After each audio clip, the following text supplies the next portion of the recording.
अन्नोणप वेषणम यानी एक दूसरे में प्रवेश होना, सो द्रव्य बंध है। देखो यहाँ कहा तो है एक दूसरे में प्रवेश होना, लेकिन वो प्रवेश कैसा होता है कि उसके अंदर में वो प्रविष्ट होता नहीं, वह उनके आसपास रहता है। भावार्थ है, भाव बंध की व्याख्या। अज्ञान, मोह, राग, द्वेष, पुण्य पाप विभाव में आत्मा का रुक जाना या अटक जाना, सो भाव बंध है। और उस समय कर्म योग्य पुद्गलों का स्वयं स्वतः जीव के साथ एक क्षेत्रावगाह रूप से बंधना, सो द्रव्य बंध है। उसमें जीव का अशुद्ध भाव निमित्त मात्र है। तो ये क्या बताया उन्होंने कि जैसे मैंने आपको चुंबक का उदाहरण दिया था कि एक जो इलेक्ट्रिक मैग्नेट है, उसको जैसे ही हमने ऑन किया तो उसमें से वो उसकी जो लाइन है, लाइन ऑफ फोर्स कहो, या उसकी जो एक तरह से जो शक्ति रूप जो उसके पुंज हैं वो निकलते हैं चुंबकत्व के, जिसके कारण से उसके आसपास रहने वाले जो लौह कण हैं ब्रह्मांड में वो उसकी ओर खींचे चले आते हैं और उसके जो एंड है उन पर आकर के चिपक जाते हैं।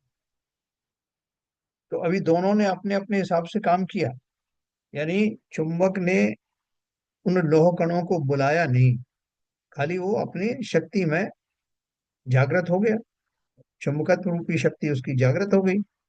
और उधर जो लोहे के कण थे उनकी अपनी ऐसी योग्यता थी कि जहां कहीं भी ऐसे चुंबक वाली शक्ति आए वहां उनको चले जाना है, उनकी तरफ उनका आकर्षण हो जाता है। तो इसलिए दोनों में किसी ने किसी को बुलाया नहीं, कोई किसी के कहने पर नहीं गया, लेकिन दोनों अपनी अपनी योग्यताओं से बंधे हुए थे। वो चुंबक की अपनी योग्यता थी, वो लौह कणों की अपनी योग्यता थी, और कोई कण तो खिंचता नहीं, इसका मतलब उन्हीं लौह कणों में योग्यता थी। तो इन दोनों के बीच में जो कर्ता कार्य संबंध ना हो करके या कारण कार्य संबंध ना हो करके निमित्त नैमित्तिक संबंध था, है ना, क्योंकि कोई किसी का कारण नहीं था, लेकिन स्वतः ही निमित्त निमित्त, यदि निमित्त होता है तो वहां नैमित्तिक बनता है। तो ये उन्होंने देखो लिखा है। अब जीव के कौन से भाव चल रहे हैं? अज्ञान, मोह, राग, द्वेष, पुण्य पाप विभाव में आत्मा का रुक जाना, सो भाव बंध है। और उस समय कर्म योग्य पुद्गलों का स्वयं स्वतः जीव के साथ एक क्षेत्रावगाह रूप सो से बंधना, सो द्रव्य बंध है। उसमें जीव का अशुद्ध भाव निमित्त मात्र है। देखो इसमें एक उन्होंने शब्द लिखा है, विभाव भाव में आत्मा का रुक जाना या अटक जाना। ये क्यों लिखा है, इसकी बारीकी अपन समझते हैं कि जैसे हमारे पास हमारे पूरे समय में 24 घंटों में कितने सारे भाव आते हैं और चले जाते हैं। जैसे बादल आते हैं और निकल जाते हैं, लेकिन वो रुकते नहीं है। बहुत सारे बादल आते हैं, वो तो हल्के बादल, अपने को पता भी नहीं चलता कितने बादल आए और अपने घरों में भी घुस गए और निकल गए, क्योंकि वो तो एक स्टीम का एक पुंज मात्र है, हल्का गहरा जो भी होता है। ऐसे ही भाव जीवन में निरंतर हमारे, भाव मन है ना हमारा, तो निरंतर ही भाव बनते रहते हैं, लेकिन उनका फल कब मालूम पड़ता है? जब वो भाव किंचित ठहर जाते हैं, तब हमारे परिणाम जो बनते हैं उन भावों के ठहर जाने के कारण से जो दशा होती है उसी को परिणाम कहते हैं। तो वो परिणाम जब होते हैं या भाव रुक जाते हैं, तब उनका जो है कर्म रूप में परिणमन होता है। इसलिए उन्होंने क्या लिखा, अभी मेरे अज्ञान मोह राग द्वेष की वो बैकग्राउंड तो चल ही रहा है, लेकिन उनके वशीभूत होकर के जब मैं किसी विशेष समय में किसी विशेष कर्म की दशा में रुक जाता हूँ, उसे वैसे भाव होते हैं, उनमें ठहराव आता है, तो विशेष प्रकार के कर्मों का बंध होता है। अज्ञान, मोह, राग, द्वेष, पुण्य पाप विभाव में आत्मा का रुक जाना, सो भाव बंध है। और उस समय कर्म योग्य पुद्गलों का स्वयं स्वतः जीव के साथ एक क्षेत्रावगाह रूप से बंधना, सो द्रव्य बंध है। उसमें जीव का अशुद्ध भाव निमित्त मात्र। दूसरा है, जीव और कर्म बंध में कोई किसी का कर्ता नहीं है। इस बंधन में कोई किसी का कर्ता रूप नहीं है, किसी का वीडियो खुला हुआ नहीं है, कुछ दिखाई नहीं दे रही किसी की हलचल।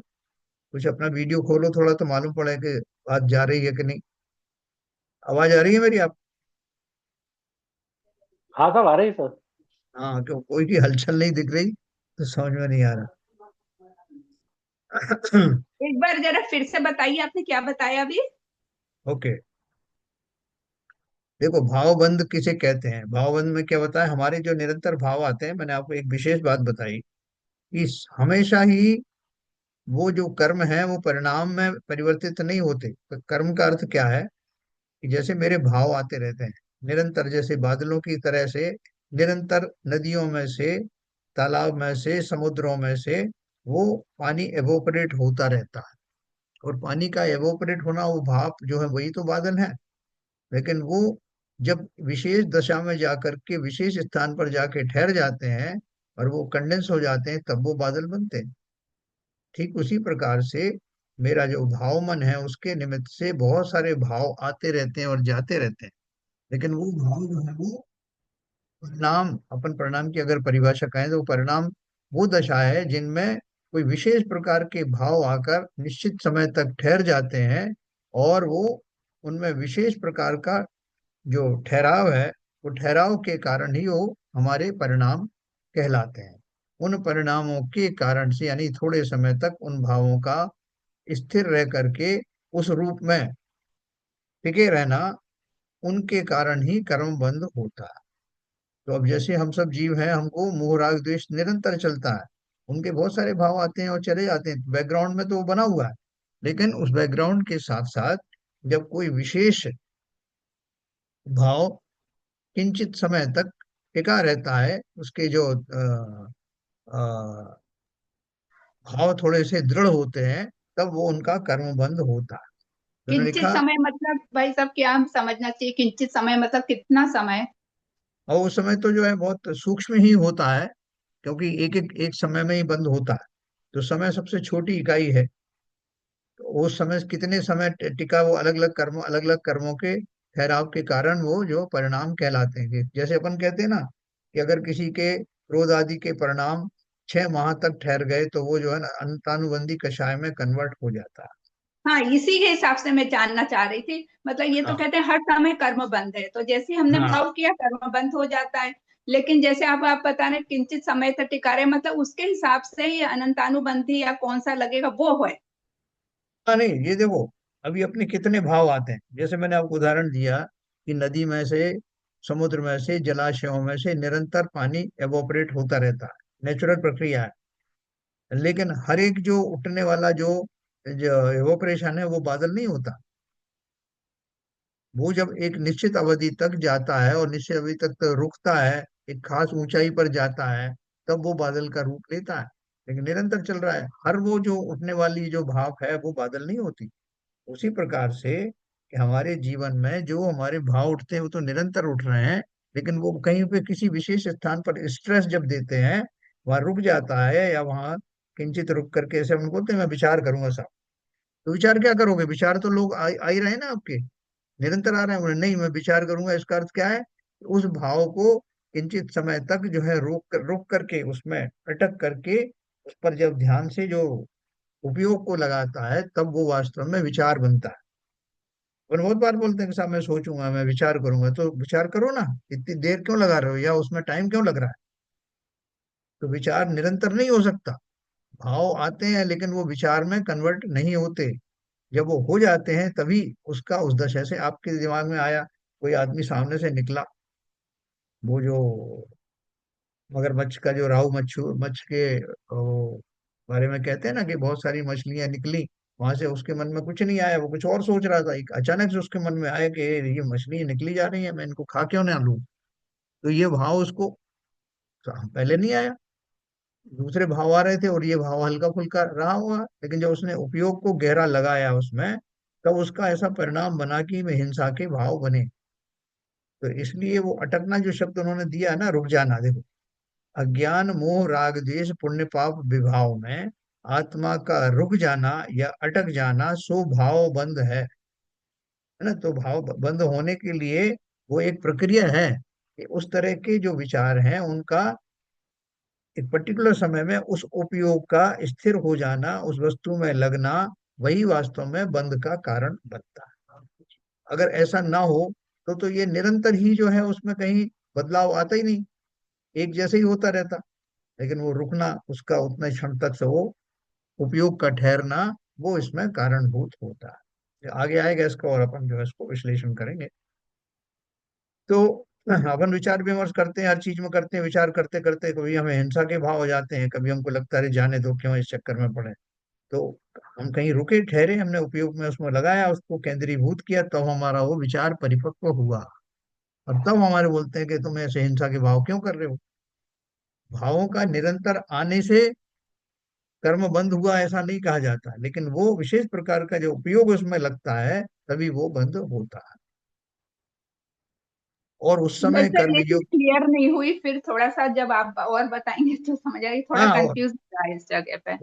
और हो जाएगा आप क्लियर। वैसे तो मैं इसको स्किप कर सकता था, लेकिन मैंने आपको विशेष तौर से बताया, क्योंकि इतना ही अगर मैं कह देता अटक जाना स्वभावबंध है, मतलब कर्म में रुक जाना। अटक जाने का अर्थ क्या है कि यानी मेरा उपयोग उस समय उस पर ही अटक गया। अभी जैसे कोई मान लीजिए एक चित्र आ रहा है, और वो चित्र में से आपने एक टीवी के ऊपर चल रहा है या पिक्चर में चल रहा है, उसके ऊपर में बहुत सारे चित्र आ रहे हैं और जा रहे हैं, आपने उनको ध्यान ही नहीं दिया उनका, लेकिन एक विशेष चित्र आया और आपने उसमें आंखें गड़ा दी, और आपने पूरा उसमें उपयोग लगा दिया कि ये चित्र में देखो ये क्या बात आ रही है। बोले साहब बाकी के चित्र भी तो बहुत सारे निकले हैं और वो बिल्कुल इस जैसे ही थे, तो तब तो आपने कुछ कहा ही नहीं। बोले नहीं, मेरे मन में अभी आया, इस चित्र को देख करके मेरे मन में ऐसे भाव उठ रहे हैं। तो वो चित्र, जबकि वो बोल रहे हैं कि सैकड़ों बार जो है इधर से उधर हुआ है, लेकिन इसी क्षण में आपने उसके ऊपर ध्यान दिया, और उसको ध्यान दे करके आपने कोई संकल्प लिया कि मुझे ये करना चाहिए वो करना चाहिए। तो बाकी के समय में आपने संकल्पित नहीं हुए, चित्र तो आपके सामने से निकले। इसका अर्थ क्या है कि जब वो पर्टिकुलर समय में जब आपका उपयोग उसमें लगा जुड़ा, तभी वास्तव में उस तरह का विचार बना। और वैसा विचार बनते ही तब वो, और समय में जितने बार चित्र निकले वो आपके कोई बंद के कारण नहीं थे, लेकिन जब आपने उसमें ध्यान गड़ा दिया और उसके ऊपर में विचार किया और मुझे भी ऐसा करना चाहिए, ऐसा जो विचार किया, तब वो भावों का जो उपयोग है वो कर्म बंध में निमित्त बनेगा। कुछ थोड़ा क्लियर हुआ। जी, अब मेरे को ऐसा लग रहा है कि हम किसी चीज में उस भाव के साथ इन्वॉल्व हो जाते हैं तो वो बंध का कारण बनता है। हाँ, वही जी इन्वॉल्वमेंट की बात है। कि जी बाकी तो जी बहुत सारे आपके सामने दृश्य जा रहे हैं, जी नदी बह जी रही जी है, जी चिड़िया जा रही जी हैं, वो है इन्वॉल्वमेंट की जी बात। जी उसमें जीव का अशुद्ध भाव निमित्त, देखो अशुद्ध भाव लिखा ना अशुद्ध या शुद्ध भाव जो भी है, कि अब इतनी सारी चिड़िया चहचहा रही हैं, आप किसी नेचुरल उसको देख रहे हैं, सीन को देख रहे हैं, उसमें मछलियां तैर रही हैं और लोग चिड़ियों की चहचहाट हो रही है, और ठंडी हवा चल रही, बहुत सारा वातावरण बना है, लेकिन आप उसमें आप देख खाली दृश्य कर रहे हो, देख रहे हो, उनमें किसी में आपने न राग किया न द्वेष किया। लेकिन उसमें से अचानक से आपको किसी एक वस्तु के ऊपर में आपका ध्यान गया और उसमें आपको राग या द्वेष हुआ, नहीं था जब तक भी वो सीन थे, विशेष आपको राग द्वेष आदि हुआ, तो तब वो आपके जो वो इन्वॉल्वमेंट आपका, वो वहां पर रुक जाना, उस उपयोग उसमें उपयोग लगाना, वही वास्तव में बंध का कारण। ठीक है साहब। दूसरा है, जीव और कर्म बंध में कोई किसी का कर्ता नहीं है, जो मैंने अभी आपको बताया निमित्त निमित्तिक संबंध। इस बंधन में कोई किसी का कर्ता रूप नहीं है। जब तक बंधन रहता है तब तक दोनों का साथ रहता है, किंतु वे छूटते नहीं हैं। उनमें परस्पर कार्य कारण भाव, निमित्त नैमित्तिक संबंध बना रहता है। इतना ही यहाँ बंधन समझना चाहिए। देखो मैंने जो ऊपर आपको जो बात कही है उसमें एक और उदाहरण आपको देता हूँ, कि जैसे कोई आ, एक स्त्री है एक पुरुष है, और दोनों इधर से अपना कोई सीन देख करके निकल के जा रहे हैं। बहुत सारे लोग जा रहे हैं, स्त्री बहुत सी स्त्रियां, बहुत से पुरुष, लेकिन आपको अचानक ही किसी पुरुष को किसी स्त्री विशेष को देख करके वो रुक जाता है, ठहर जाता है, और उसमें विशेष रुचि लेता है। तो उसका जो अब जो उसका कर्म बंद होगा, क्योंकि वो उसमें उसने रुचि पूर्वक या राग पूर्वक उसको निहारा, उसकी जो अभिलाषाएं हैं वो उसके साथ में कंसंट्रेट हुई, मुखर हुई, तब वो कर्म बंद का कारण बनेगा। वरना तो बहुत सारे लोग जा रहे हैं आ रहे हैं, आप भी जा रहे हैं, उनको देखने मात्र से थोड़ी हुआ। न्यूट्रल रह करके, ज्ञाता दृष्टा रह करके आप जो कुछ करते हो उनका बंध नहीं होता। लेकिन जब उनमें विशेष आपका राग आदि जुड़ता है और तब उस भाव से आप किसी वस्तु को व्यक्ति को देखते हो, तब वो अमुक नाम का परिणाम बनता है, वही कर्म बंध का कारण बनता है। ठीक है, थोड़ी और क्लैरिटी आई होगी आपको। अब जीव और कर्म बंध में कोई किसी का कर्ता नहीं है। इस बंधन में कोई किसी का कर्ता रूप नहीं है। जब तक बंधन रहता है तब तक दोनों का साथ रहता है, किंतु वे छूटते नहीं हैं। इनमें परस्पर कार्य कारण भाव यानी निमित्त नैमित्तिक संबंध बना रहता है। इतना ही यहाँ बंधन समझना चाहिए, है ना। कर्म का और जीव का बंधन क्या हुआ है कि वो साथ में रहते हैं। कब तक रहते हैं साथ में? जितनी स्थिति है तब तक। लेकिन वो कोई किसी में प्रविष्ट नहीं होता और ना ही कोई किसी का कारण होता, है ना। तो ये जो बात है, जैसे अपन बोलते हैं कि सूरज के प्रकाश विश्व की पहली किरण पड़ते ही कुमुदनी खिल जाती है। तो कुमुदनी का खिलना उसकी अपनी योग्यता से होता है, लेकिन उसमें निमित्त बनता है सूर्य का प्रकाश। सूर्य ने ना तो उसको निमंत्रण दिया, ना कुमुदनी ने सूर्य को विनय किया। दोनों अपने अपने कारण, सूर्य अपना कारण से चमक रहा है। उसको तो मालूम ही नहीं है कि कुमुदनी खिल गई मेरी वजह से, ना उसने ऐसा कोई प्रयत्न किया। लेकिन संबंध निमित्त नैमित्तिक संबंध ऐसा ही है कि सूर्य के उदय के साथ ही कुमुदनी अपनी योग्यता के कारण खिल जाती है। और जब उसे खिलने का समय होता है, उस समय सूर्य वहां मौजूद रहता ही है। ऐसा निमित्त नैमित्तिक संबंध होता है का जीव में भी और कर्मों में भी।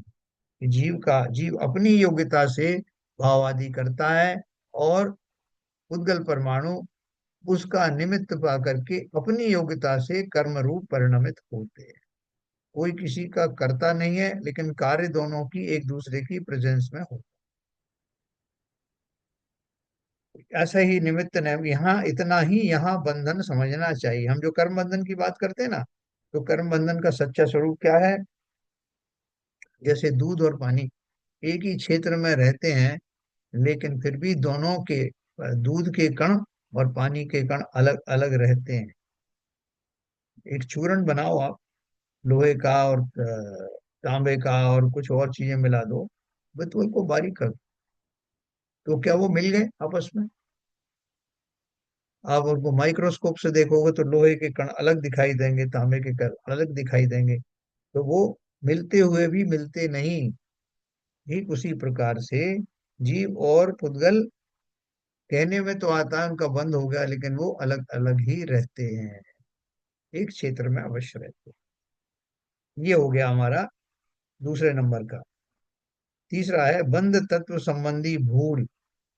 जैसी जैसे सोने की बेड़ी वैसे ही लोहे की बेड़ी, दोनों बंधन करता है। उसी प्रकार पुण्य और पाप दोनों जीव को बंधन करता है?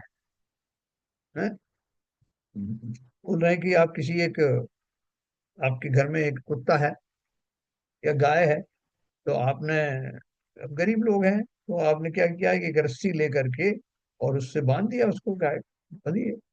लेकिन मैं एक अमीर आदमी हूँ, तो मेरे यहाँ भी एक गाय है, तो मैंने क्या किया कि सोने की चेन बनवाई और सोने की चेन से उसको बांध दिया। तो उससे क्या फर्क पड़ा? मैं भले ही अपने मन में खुश हो रहा हूँ कि मैंने लोहे की जो है वो जंजीर का इस्तेमाल किया, लेकिन दोनों ही बंधन के कारण ही तो है बने। दोनों का कार्य एक जैसा ही है। इसलिए सोने की चेन को उन्होंने पुण्य के रूप में उसकी उदाहरण दी है कि पुण्य जो है जैसे सोने की चेन है, और जो पाप है वो जैसे लोहे की है। लेकिन काम दोनों एक ही करते हैं, बंधन का काम करते हैं दोनों ही। इसी प्रकार से चाहे पाप हो या पुण्य हो, दोनों ही संसार से निकलने में बाधक हैं। दोनों ही बंधन हैं, पाप बंध और पुण्य बंध। ये उन्होंने, इसलिए बोलते हैं कि ये हमको बहुत क्लैरिटी के साथ मालूम होना चाहिए। वो किस लिए है ये भी बताऊं आपको। क्योंकि हमें मुक्त होना है जीवन में, तो मुक्ति की अपेक्षा से दोनों ही बंधन। ठीक है, अपन ने ये भी पढ़ा था कि जहां पर अगर आपको पाप के प्रसंग आए तो पाप की अपेक्षा तो पुण्य अच्छा है ना। ये पेड़ की छाया में खड़ा होना और सूरज की रोशनी में खड़ा होना इंतजार करने के लिए, दोनों में फर्क है। वहां तक तो ठीक है। लेकिन जब मुक्ति की बात आए तो पुण्य और पाप दोनों से ही पीछा छुड़ाना पड़ेगा। ये बात हमें दिमाग में रहना चाहिए। ये दिमाग में रखने का क्या फायदा है? बात उन्होंने अगली लाइन में लिखा है, मिथ्या दृष्टि जीव ऐसा न मानकर पुण्य को अच्छा और हितकारी मानता है। तत्व दृष्टि से तो पुण्य पाप दोनों अहितकर ही हैं, है ना, किंतु अज्ञानी ऐसा नहीं मानता। यह बंध तत्व की भूल है। अभी देखो इसमें कितना अज्ञान है, मैं आपको बताऊं कि बहुत सारे जीव ऐसा मानते हैं कि ये किसी पंथ विशेष वालों ने ये बात लिख दी है कि पुण्य जो है हे है। वास्तव में पुण्य हे नहीं है। पुण्य तो होना चाहिए, पुण्य तो अपन को रखना ही चाहिए, उससे बहुत सारे फल मिलते हैं, फायदे मिलते हैं। इसलिए पुण्य उण्य की बात, पुण्य को हे मानना किसी विशेष पंथ ने ऐसा गलत लिख दिया है, भ्रामक बना दिया है, ऐसा लोग मानते हैं, कुछ लोग मानते हैं। वो क्यों मानते हैं? क्योंकि उनको ये लगता है कि फिर अगर ये पुण्य की क्रियाएं नहीं करेंगे तो हम क्या करेंगे? यही तो धर्म है। ये नहीं करेंगे तो सारा अधर्म है। तो उनको एक तो शुद्ध भाव का के बारे में बिल्कुल पता नहीं कि पुण्य और पाप दोनों भावों से ऊपर उठकर कोई एक शुद्ध भाव भी होता है। वो ये जानते नहीं है। दूसरा, मुक्ति अवस्था को मोक्ष का स्वरूप जानते नहीं, निर्जरा का स्वरूप नहीं जानते। तो वो जो भक्ति आदि है, जो वास्तव में पुण्य का आश्रव कराती है, उसको ही वो निर्जरा का कारण, उसी को मुक्ति का कारण मान करके संतुष्ट हो जाते हैं। और इसलिए वास्तव में वो, उनका जो प्रयास है शुद्ध भाव को प्राप्त करने का, आत्मचिंतन का, वो उसके बारे में बिल्कुल भी गंभीर नहीं होते। जबकि वही शास्त्र वो भी पढ़ते हैं, शास्त्र अलग नहीं है, लेकिन उनमें से वो अपने मतलब की बात उतनी ही निकालते हैं कि जैसे हो, जैसे भी तैसे करके पुण्य का अर्जन करना चाहिए। उनको पुण्य अर्जन तो मैंने अच्छा शब्द इस्तेमाल किया, पुण्य बंद करना चाहिए ऐसा भी कहोगे तो उन्हें कोई ऑब्जेक्शन नहीं, क्योंकि वो पुण्य के बंद को मुक्ति के मार्ग में अवरोध नहीं मानते। क्योंकि आप समझ गए होंगे कि यहाँ अपन को दो तरह की बात करना है। जहाँ अशुभ भाव के निमित्त बन रहे हों, वहां तो शुभ भावों को प्राथमिकता देना है, अशुभ भावों को हटाने के लिए। लेकिन जहां अब आप शुभ भाव में भी आ गए, तो उसके आगे आप कहाँ जाओगे? शुभ और अशुभ दोनों को छोड़ करके जाना पड़ेगा। और आगे जब अपन और आगे गहराई से पढ़ेंगे तो पाप भाव तो जल्दी खिल जाते हैं, लेकिन पुण्य भावों को खिराने में पसीने आ जाते हैं। जो पुण्य बन गए वो भोग के जाना पड़ता है। मैंने आपको बताया, जैसे तीर्थंकर नामकर्म का बंद हो गया, चक्रवर्ती का बंद हो गया, तो आपको वो भोगने पड़ेंगे। बीच रास्ते में नहीं छोड़ सकते कि लो साहब आधे समय तक मैं तीर्थंकर रहता हूँ, आधे समय आप रहो, बहुत हो गया।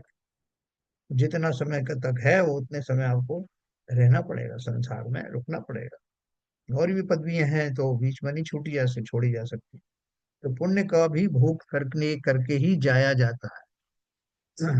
तो ये अपन ने इस तरह से दो तीन बातें पढ़ी इसमें। ये सब अपनी जानकारी के लिए है। इनमें कभी अपन को जरूरत पड़े तो अपन रिवाइज भी कर सकते हैं इसको। ये बंध तत्व की भूल है। अपन सातों तत्व के बारे में पढ़ रहे हैं, तो उसमें जो जो भूल हो सकती है उनके बारे में अपन जानते हैं। आश्रव और बंध की व्याख्या तथा उन दोनों के बीच क्या भेद है ना। लोग बोलते हैं ना कि अभी तो आपने बताया था कि कर्मों का आगमन होना, तो आश्रव बता दिया, अब आप बोल रहे बंद होना, तो उनको तो आश्रव और बंध में फर्क क्या है?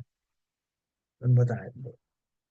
जीव के मोह राग द्वेष रूप परिणाम भावाश्रव हैं, और वे मोह राग द्वेष रूप परिणाम जिनके निमित्त हैं, ऐसे जो योग के द्वारा प्रवेश होने वाले उद्गलों के कर्म परिणाम हैं, वे द्रव्याश्रव हैं।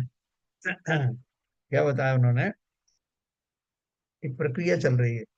प्रक्रिया क्या चल रही है कि जैसे कि आ,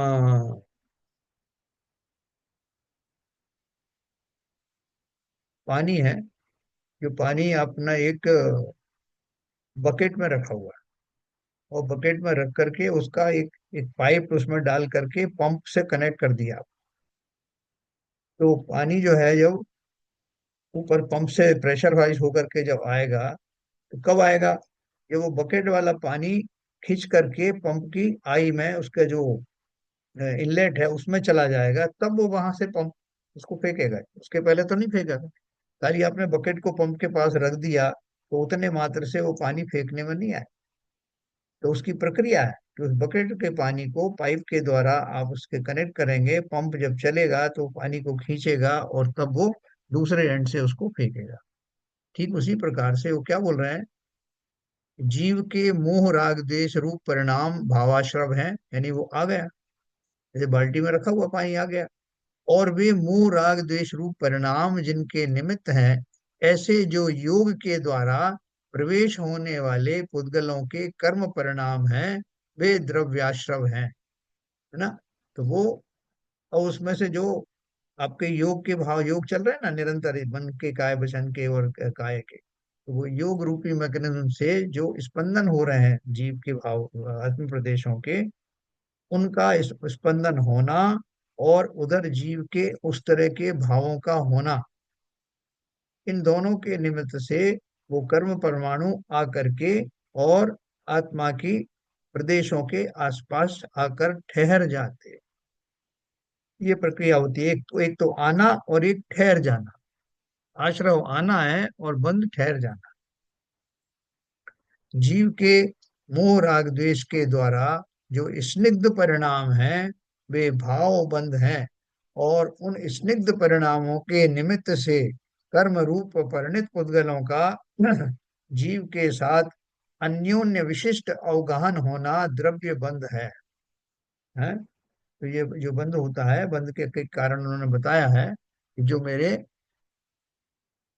जो परिणाम होते हैं, विशेष प्रकार के परिणाम होते हैं, मोह राग देश वाले परिणाम मेरे दूसरे होंगे, ज्ञानावरणी कर्म वाले मेरे मेरे परिणाम दूसरे होंगे, है ना, अंतराय वाले परिणाम दूसरे होंगे। तो ये बोल रहे हैं कि जो परिणाम है, जो बंधने योग्य परिणाम है, उनको उन्होंने स्निग्ध परिणाम कहा। स्निग्ध इसलिए कहा कि जैसे घी होता है, चिकना होता है ना, तो घी के होने पर वहां पर धूल धूल वूल होती तो चिपक जाती है, तो इसलिए उन्होंने उसकी संज्ञा दी है कि जीव के मोह राग देश के द्वारा जो स्निग्ध परिणाम है, वे भाव बंध है, यानी हम भाव कर रहे हैं, और चूंकि वो बंध के कारण होंगे इसलिए भाव बंध कहा।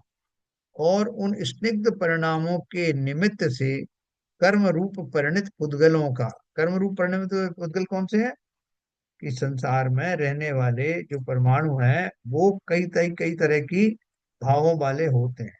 इसी में जो होता है ना, रूप रस गंध और वर्ण, स्पर्श रूप रस और गंध, वो चार तरह के जो उसमें वो होते हैं, उन वो परमाणुओं में ये किसी में स्पर्श गुण ज्यादा होता है, किसी में रूप गुण ज्यादा होता है, रंग अलग होता है, किसी में जो है वो रस गुण ज्यादा होता है। ऐसे अलग अलग परिमाण में वो परमाणु मिलते हैं। तो वो जीव के भाव करके कौन से वाले जो परमाणु हैं वो एक्टिवेट हो जाते हैं और वो कर्म रूप परिणमित होते हैं, उनमें योग्यता होती है। तो कुछ परमाणु जो है वो ज्ञानावर्णी कर्म में कन्वर्ट होते हैं, कुछ जो है दर्शनावर्णी में होते हैं, ऐसा उनके अंदर में योग्यता होती है। तो मेरे भावों का निमित्त पाकर जो जिसमें वैसी योग्यता है, भाव के अनुसार जैसा मेरा भाव चल रहा है उसकी योग्यता से मैच करने वाले वो परमाणु कर्म रूप में कन्वर्ट होते हैं। और कन्वर्ट होकर के जब वो आए, या आने के बाद में भी वो उनका वो होता है, डिस्ट्रीब्यूशन होता है, उसके बाद वो आत्म प्रदेशों से में आकर के ठहर जाते हैं, जिसे हम कर्माण शरीर के नाम से जानते हैं। हमारा बाहर का शरीर कौन सा है, औदारिक शरीर, उसके अंदर दूसरा शरीर है सूक्ष्म शरीर, तेजस शरीर, और उससे भी सूक्ष्म शरीर है जो है कर्माण शरीर। वो कर्माण शरीर जो पहले से बना हुआ है, उसी के ऊपर दूसरी लेयर और लग जाती है, तीसरी लेयर लग जाती है, ऐसे लेयर लगती रहती। तो जीव के मोह राग द्वेष के द्वारा जो स्निग्ध परिणाम है, वे भावबंध है, और उन स्निग्ध परिणामों के निमित्त से कर्म रूप परिणित उद्गलों का जीव के साथ अन्योन्य विशिष्ट अवगाहन होना द्रव्य बंध है। अन्योन्य विशिष्ट अवगाहन होना मतलब जैसे एक दूसरे में के पास बिल्कुल इंटीमेट कांटेक्ट हो जाना। उपरोक्त कथन से यह सिद्ध हुआ कि मोह राग द्वेष रूप परिणाम भावाश्रव है, और मोह राग द्वेष रूप परिणाम में स्निग्धता स्वभाव बंध है? कर्मों का आना आश्रव हुआ, और आश्रव के बाद में वो आकर के उनकी मंजिल तो होगी ना कहीं, जैसे हवा में उड़ करके कोई चीज जा रही, धूल उड़ के जा रही है और एक जगह जाके सेटल हो जाती है, वो निरंतर तो उड़ती नहीं रहेगी, तो कहीं ना कहीं सेटल होगी।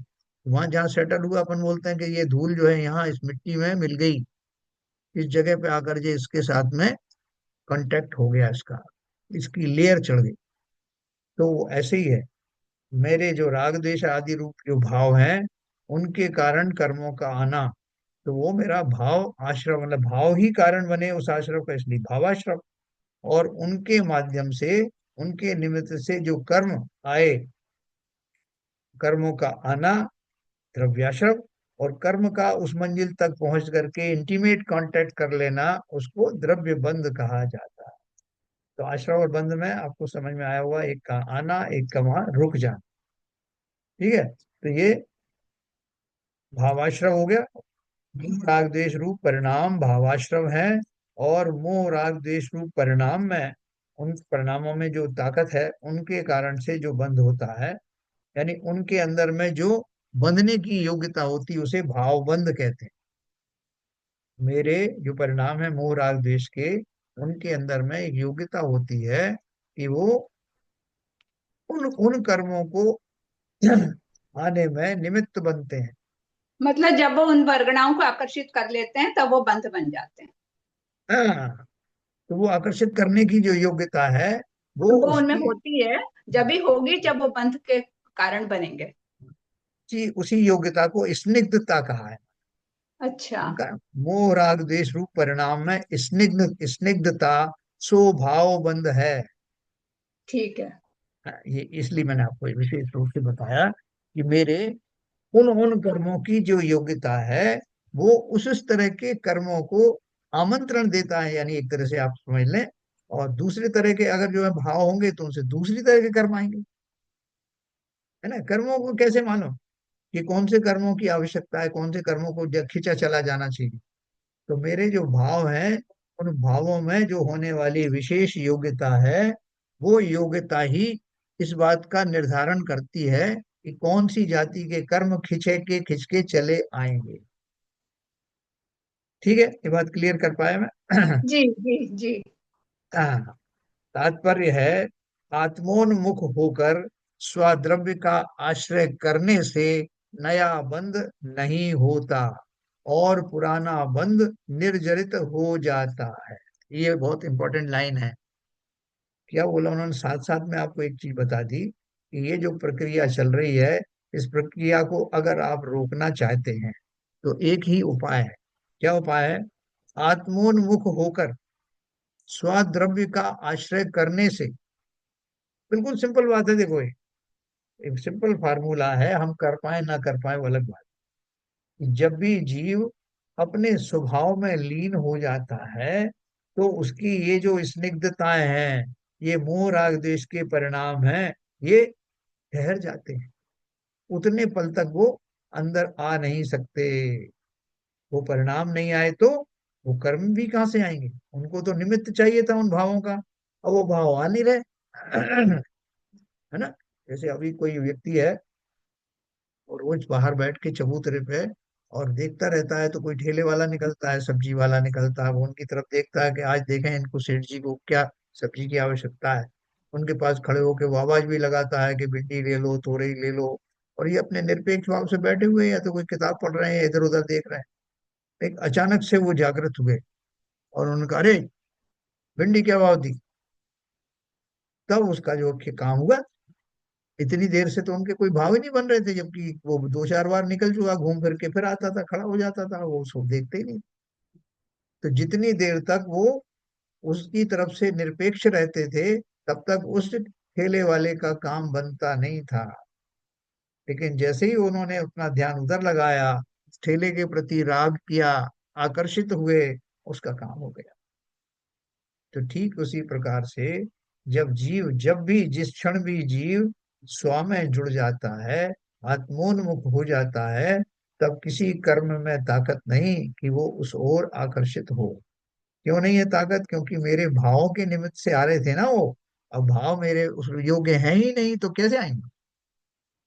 यही प्रक्रिया जीव को, जो मुक्त होने वाले जीव हैं, या जिन्हें निर्जरित करना है कर्मों को, इसी प्रक्रिया के करने से ये चीज प्राप्त होती है। कहीं और मन ला जाने मत दो, किसी और में राग आदि के भाव करो ही मती। सिर्फ अपने स्वभाव में चले जाओ, वहीं स्थिर हो जाओ, तो संसार की कोई ताकत तुम्हारे स्वरूप में प्रविष्ट न होकर तुम्हें बिगाड़ नहीं सकती। लेकिन ये बात अलग है कि हम जितनी आसानी से इस प्रक्रिया को मैंने आपको बताया, वैसा हम कर नहीं पाते। क्यों नहीं कर पाते? इसके लिए पूरा शास्त्र पढ़ा है? और अपन सब समझते हैं कि हम उतने संकल्पित नहीं है। पहली बात तो हमें ऐसी श्रद्धा ही नहीं इस बात की। मैं राग द्वेष करता हूं तो करता हूँ, सब सब करते हैं, और ये तो जीवन है, ऐसे ही जीना पड़ेगा, इसी में सुख है। ये हमारी श्रद्धा के लेवल पर ऐसी ही भूल पड़ी हुई है, और उस भूल और धूल के कारण मैं अपने स्वद्रव्य को कभी ना तो समझ पाया, ना समझने की रुचि उत्पन्न हुई। नहीं तो इतना सिंपल फार्मूला था, जिन्होंने किया उनका संसार का अभाव हो गया। तो देखो, ये मूल मंत्र है, ये अपन को ध्यान रखना है कि मुझे यहाँ पहुंचना है। बहुत सिंपल, सिर्फ आत्म द्रव्य ही ख्याल में आए, और कोई द्रव्य से मेरा कोई लेना देना नहीं, ऐसा दृढ़ हो जाए यह मन, दृढ़तर बन जावे। इष्ट योग अनिष्ट योग में सहनशीलता दिखला, होकर सुख में मगन न भूलें, दुख में कभी न। काहे का सुख और दुख? है ही नहीं कोई सुख और दुख। दुख तो इसी बात का है कि मैं अपने स्वरूप से बाहर निकला रहता हूँ, इसी बात का अफसोस। तो अब देखो, अपन पढ़ेंगे चार प्रकार के बंध होते हैं। मतलब बंध के अपन पढ़ चुके हैं कई बार, तो और उनके कारण क्या है ये भी पढ़ चुके हैं। तो अब अपना अपना रिवीजन याद करना। बंध के चार प्रकार और उनके कारण। पयनिट्ठी अणुभाग पदेश भेदा, दुचद विदो बंधो, योगा पायन प्रदेशा, फिदि अणुभागा कसाय दो होती। बंध चारु प्रकार, प्रकृति प्रदेश स्थिति अनुभाग ये। है ना? फिर से समझना, देखो। बंध चार प्रकार, कौन से चार प्रकार? प्रकृति प्रदेश स्थिति अनुभाग से, ये योग से प्रकृति प्रदेश अनुभाग स्थिति कषाय से। बंध प्रकृति स्थिति अनुभाग और प्रदेश के भेद से चार प्रकार का है। उसमें पयणी प्रदेशा यानी प्रकृति बंध, और प्रदेश बंध जोगा यानी योग से, तथा खिदि अणुभागा यानी स्थिति बंध, और अनुभाग बंध कषाय दो यानी कषाय से होते हैं। पंचास्तिकाय नाम की एक पुस्तक है, जिसमें ये पांच अस्तिकाय के बारे में बताया। पांच अस्तिकाय और एक एक अस्तिकाय नहीं है, काल जो है अस्तिकाय नहीं है, क्योंकि बाकी के पांच द्रव्य बहुप्रदेशी हैं, अपन ने पहले ही पढ़ा था। तो यहाँ उसकी एक नीचे उन्होंने रेफरेंस दिया है कि पंचाशी काय की टीका में बहुत विस्तार से बताया। वैसे अपन ने अभी पढ़ा भी था, इसको कई बार पढ़ चुके हैं। तो बंध कितने? चार प्रकार का। कौन सा? प्रकृति, प्रदेश, स्थिति और अनुभाग। है ना? इनका स्वरूप आप सब जानते ही हैं। देखो अभी इसमें और आएगा। भवान बंध के चार भेद हैं: प्रकृति, स्थिति, अनुभाग और प्रदेश। प्रकृति और प्रदेश बंध योग से होता है। इन्होंने बंटवारा कर दिया इसमें। प्रकृति का अर्थ क्या है? नीचे आएगा, देखो। प्रकृति और प्रदेश बंध योग से, तथा स्थिति और अनुभाग बंध क्रोध आदि कषायों से होते हैं। प्रकृति किसे कहते हैं? कर्म के स्वभाव को प्रकृति कहते हैं। जैसे ज्ञान आवरण कर्म की प्रकृति पदार्थों को ना जानने में निमित्त होती है, और दर्शनावरण कर्म की प्रकृति पदार्थों को ना देखने में निमित्त होती है। दर्शनावरण है ना, आवरण। जैसे नीम का स्वभाव कड़वा और गुड़ का स्वभाव मीठा है, वैसे ही समस्त कर्मों की प्रकृतियां समझना चाहिए। मतलब उन कर्मों की अपने अपने स्वभाव होते हैं। प्रकृति का मतलब कहते साहब, इनकी जो ठंडी प्रकृति है, इनकी उष्ण प्रकृति है, इनकी पाव, इनकी वो जो कफ प्रकृति है, इनकी वात प्रकृति है, अपन बोलते हैं ना आयुर्वेद की भाषा। तो वो प्रकृति का अर्थ क्या, स्वभाव, नेचर, टाइप, इस तरह का उनका जो विशेष व्यवहार है। तो ऐसी चार जो प्रकृति है वो कैसी है, 8 कर्म रूप प्रकृति है, तो उसे प्रकृति कहते हैं। जब हमारा भाव खराब होते हैं तो सबसे पहले तो ये निर्णय होता है कि कौन सा कर्म बांधा जाए। ज्ञानावरण बंधे, दर्शनावरण बंधे, मुनि बने, अंतराय बने, या वो चार अघाती हमें से कोई बने। तो ये हमारे भावों से ही निर्णय हो जाता है। फिर स्थिति, कि वो जो बंधा है वो कर्म, वो कितने समय तक रहने वाला है। एक्चुअली इसमें जो क्रम दिया है वो ऐसा दिया है, प्रकृति, स्थिति, अनुभाग। अपन इसको थोड़ा ऐसा पढ़ सकते हैं, पहला प्रकृति का, दूसरा अपन प्रदेश बंद कहते हैं, तो आपको इजीली समझ में आएगा। प्रदेश क्या है, बंधे हुए कर्म परमाणुओं का आत्मा के प्रदेशों के साथ एक क्षेत्र में अवगाहन पूर्वक रहना, अथवा कर्मों के परमाणुओं की संख्या को प्रदेश बंद कहते हैं। इसको अपन सिंपल यही समझो कि ये निर्णय हुआ कि मेरे भावों से कौन से कर्म बंधेंगे। और एक ही कर्म नहीं बनता, एक समय में 8 ही कर्म, इसमें आयु कभी कभी बनती है, बाकी 7 कर्म, सभी 7 कर्म नियम से बंधते हैं। हाँ, उनका परिमाण अलग हो सकता है, कि मेरा अभी ये वाला जो भाव आया है, इस भाव में ज्ञानावरण कर्म की ज्यादा विशेषता है, दर्शनावरण की कम है, या फलां की ज्यादा है, सब मिला करके उनका जो आ, कोटा है वो फिक्स हो जाता है एक बार के एक समय के चिंतन में, एक समय के भाव में। अब उसके लिए कितने कितने कर्म चाहिए, कितने परमाणु चाहिए, क्वांटिटी वाइज, कितनी क्वांटिटी में ज्ञानावरण के कर्म बंधेंगे, कितनी क्वांटिटी में दर्शनावरण के कर्म आएंगे, परमाणु आएंगे। तो ये जो नंबर ऑफ परमाणु हैं, उन्हीं को प्रदेश बंद कहते हैं। क्यों कहते हैं प्रदेश बंद, क्योंकि हम प्रदेश किसको बोलते हैं, एक परमाणु स्पेस में, आकाश में जितनी जगह घेरता है वो मिनिमम जगह होती है, उतनी जगह का नाम ही एक प्रदेश कहलाता है। यानी एक परमाणु के ठहरने का जो स्थान है, रहने के लिए जितनी स्पेस चाहिए, उसको एक प्रदेश कहते हैं। तो एक प्रदेश की यूनिट हो गई। जैसे हम बोलते हैं आपको साहब कितनी जगह चाहिए, बोले 2 इंच, तो इनको कितनी चाहिए, इनको 4 इंच, तो वो जगह उनके हिसाब से बन जाती। तो यहाँ जो प्रदेश के नंबर है, कि कितने प्रदेश जो है वो आए, मतलब कितने परमाणु आए। तो इसलिए प्रकृति यानी टाइप, कौन से टाइप के, और प्रदेश माने कितने नंबर, ये डिसाइड हो गया परमाणुओं का। फिर तीसरे नंबर पे अपन ने पढ़ा था स्थिति, स्वभाव से निश्चित समय तक ना छूटना। जिस प्रकार बकरी आदि के दूध में मिठास है, मिठास का ना छूटना सो स्थिति है, उसी प्रकार ज्ञानावरण आदि कर्मों का पदार्थों को ना जानने देना आदि स्वभाव निश्चित समय तक ना छूटना सो स्थिति बंद है ना। इसको मैं दूसरी तरह से बताता हूँ, जैसा आपने पढ़ा है पहले भी। स्थिति का अर्थ क्या है, कि वो कर्म रूप ही, वो परमाणु उन उन कर्म रूप में चार्ज होकर आत्मा से चिपक गए, आत्मा के निकट आ गए। अब वो जो चार्ज है उसमें, वो कितने समय तक बना रहेगा, इसका नाम स्थिति है। कितने समय तक वो उन कर्मों के रूप में वहां बने रहेंगे, इसका नाम स्थिति है। मतलब उस बने अबाधा रहने, काल। हाँ, वो बने रहने, देखो मैंने उसको ये बताया, वो उतने समय तक बंधे रहेंगे।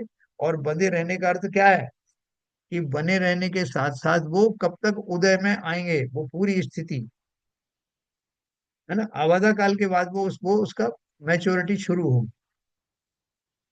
आवादा काल क्या है, कि उतने समय के बाद में वो जो कर्म आ गए थे, जैसे आपने एफडी आपने जो है वहां डाली, बैंक में डाली आपने एफडी, तो और आपने उसमें एक स्कीम आई है कि आप इस एफडी में से पूरा, पूरे के पूरे की बजाय आप किस्तों में ले सकते हो। लेकिन कितने साल बाद, 2 साल के बाद, 2 साल के बाद में आपका पैसा मैच्योर हो जाएगा।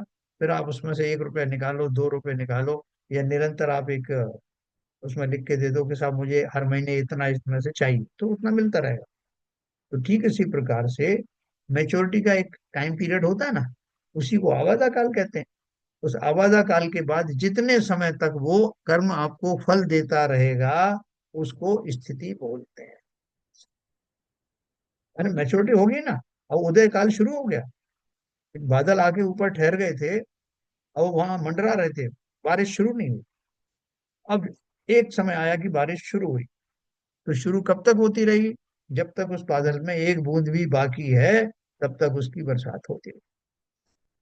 ये स्थिति का हाल है कि वो जब शुरू होने की देर है, अवधा काल समाप्त होते ही वो अपने पूर्ण यानी शक्ति के साथ में बरसते रहेंगे। कितने वर्ष बाद कितने वर्ष तक बरसते रहेंगे? बोले डिपेंड करता है कौन सा कर्म आपने बांधा है, उस कर्म की जो है क्या योग्यता है, कितना तीव्र बांधा है, कितना हल्का बांधा है, ये सारी बात। तो स्थिति का आप अर्थ समझ गए। 70 कोड़ा कोड़ी सागर, मोहिनी कर्म का मैंने बंद किया। सभी मोहिनी कर्म 70 कोड़ा कोड़ी सागर तक टिकेंगे ऐसा जरूरी नहीं, लेकिन मैक्सिमम मेरा बहुत निकृष्ट भाव आया तो 70 कोड़ा कोड़ी सागर तक टिकेगा एक भाव। यानी उतने काल तक आपको निरंतर मोह में पटके रखेगा। जबकि ज्ञानावर्णी दर्शनावर्णी का जो है 20 और 30 करोड़ कोड़ा कोड़ी सागर का है, तो कम है, लेकिन फिर भी कम कितना है ना। इसमें एक टेबल दी हुई है आपके ये जैन धर्म जानिए में, पेज नंबर 252 पे। इसमें सबका जो है ये भी दिया है कि कितना कितना 30 कोड़ा कोड़ी सागर ज्ञानावर्णी कर्म का है, दक्षिणावर्णी का भी 30 है, वेदनी का भी 30 है, मोहिनी का 70 है, और 70 वाले भी हैं उसमें, और चारित्र मोहिनी का 40 कोड़ा कोड़ी सागर है, आयु कर्म का 33 सागर है, कोड़ा कोड़ी नहीं है सागर में, नाम कर्म का 20 कोड़ा कोड़ी सागर है, गोत्र कर्म का 20 कोड़ा कोड़ी सागर, अंतराय कर्म का 30 कोड़ा कोड़ी सागर है। और मिनिमम स्थिति बंद की जगन्य, जगन्य जो स्थिति है अंतर मुहूर्त मात्र होती है ज्यादातर कर्म में। तो हम हंसते हंसते कर्म बांध लेते हैं और रोते रोते उसको खिराने की कोशिश करते हैं। तो ये मैंने आपको चारों चीज बताई। अनुभाग बंध और है, अनुभाग बंध में किस कर्म के उदय में कितना फल मिलेगा, कितना गहरा फल मिलेगा, किस टाइप का फल मिलेगा, वो सब उसमें अनुभाग के अंदर में आ जाता है।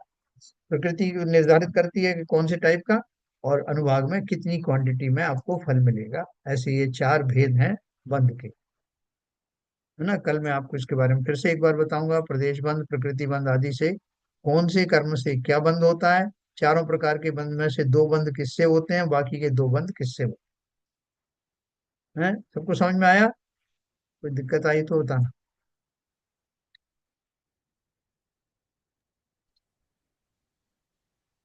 क्या भाई, इनमें से कौन सा कर्म बांधे कौन सा छोड़ दें? आरपी जन साहब, कोई चॉइस बांधे है? नहीं है, लेकिन फिर भी रोक नहीं पाते, बंध ही जाते हैं। मन की चले तो कम से कम मैं तो नहीं बांधना चाहूंगा कोई कर्म। नहीं, कुछ अच्छे लगने वाले हो तो फिर भी बोल सकते। नहीं, ऐसे तो पुण्य पाप का भेद आपने बता ही दिया है, हाँ जी हाँ। तो कोशिश होगी पुण्य कर्म ही बंधे, लेकिन बंधन तो बंधन ही है, जैसा आपने पहले भी कहा है। पुण्य और पाप के जो भेद होते हैं वो किसमें होते हैं? घातिया कर्म में होते हैं क्या घातिया कर्म में होते हैं, या दोनों में होते घातिया कर्म तो पाप कर्म है ही है सबके सब। हैं? हाँ हाँ। घातिया कर्म में ही भेद होते हैं। तो दोनों होते हैं। क्या नीरजा जी, अपन घातिया कर्म में कोई छेड़छाड़ ना करके अपन इसमें ही करें ना थोड़ा बहुत। अघातिया में। मतलब घातिया बनने थे। घातिया में बोल रहे हैं, आरपी जन साहब बोल रहे हैं घातिया में तो कुछ छेड़छाड़ नहीं कर सकते, वो तो पाप प्रकृतियां ही हैं। लेकिन जो पुण्य पुण्य भी प्रकृतियां, पापी है, वो भी तो बेड़ी है, वो कौन सा अच्छा है? नहीं जो हमारा पुण्य बनता है ना, हम बोलते हैं भक्ति के भाव किए हमने, ये भाव किए हमने, दान आदि किया, तो दान आदि वो ये सब जो करने से जो पुण्य बंध होता है, वो पुण्य बंध घातिया कर्मों में होता है कि अघातिया में होता घातिया में ही होता है। वो भी तो घाती कर रहा है, उससे कौन सा अच्छा हो रहा है? वो भी तो बेड़ियां ही हैं, उसे भी तो काटना पड़ेगा।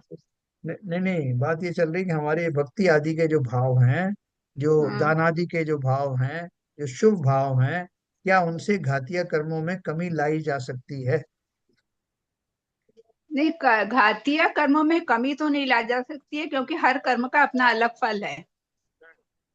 फल तो वहां पे कमी उसमें लाई जा सकती है जिसका एक दूसरे के साथ एडजस्टमेंट होता है। किसी भी कर्म का एडजस्टमेंट तो है ही नहीं, सब कर्म अपना अपना फल देते हैं। मतलब जो है, जो घातीय कर्म है, वो घातीय कर्म किसे कहते हैं? जो आत्मा जो के आत्मा के गुणों का घात करें। घात करते हैं। तो मैंने अगर जो है कुछ पूजन वजन कर ली, अगर एकाध विधान कर लिया, तो मेरा वो जो भाव है ना, जिनसे वो गुणों का घात हो रहा, उनमें कुछ फर्क नहीं पड़ा। हाँ, उसमें कोई फर्क नहीं पड़ा। है ना? तो फर्क कहाँ हाँ। पड़ेगा? मेरे जो अघातीय कर्म है उनमें ही पुण्य और पाप नाम के जो भेद होते हैं। हम्म। तो अघातीय में जैसे आपका है आयु है, तो अच्छी आयु बनने के चांसेस होते हैं। हम्म।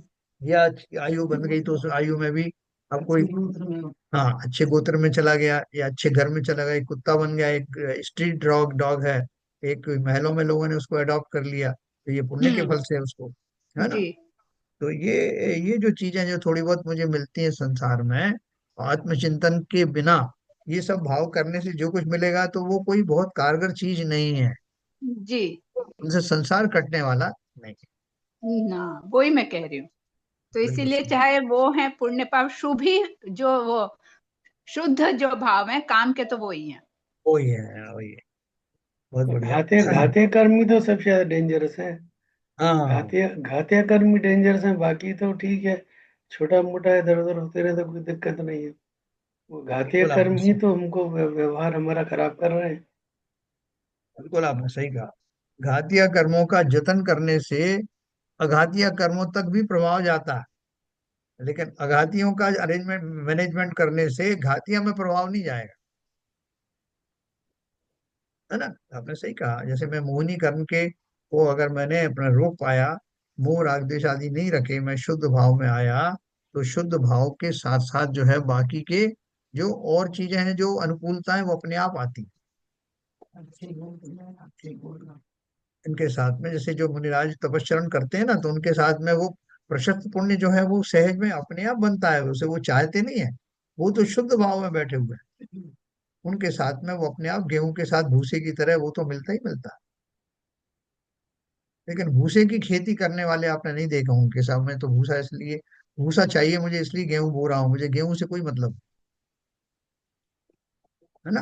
तो आपने सही कहा कि घातिया कर्म की जो तीव्रता है, जो कठोरता है, जो मेरे लिए जो नुकसान है उसका, उसको अच्छी तरह से आकलन करके उसको रोकने का उपाय हमें निरंतर करना चाहिए। चलिए, समय हो गया आपका। संजय प्रकाश जिनवाणी स्तुति करें।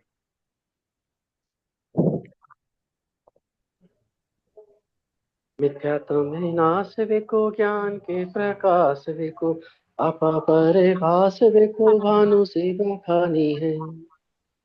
चाहूं द्रव्य जान वेको बंद विधि भान वेको स्वपर पहचान वेको परम प्रमाणी है। अनुभव ताय वेको जीव के जताए वेको काहू न सताए वेको भव उरे आनी है। जहाँ तहाँ तार वे को पार के उतार वे को सुख विस्तार वे को यही जिनवानी है। हे जिनवानी भारती तो है जपू दिन रैन जो तेरी शरणा गए सो पावे सुख चैन। जावाणी के ज्ञान ते सुझे लोकालो सोवाणी मस्तक नमो सदा देते ढूक सदा देते ढूक। जिनवाणी माता की जय। जय हो। अरे सर।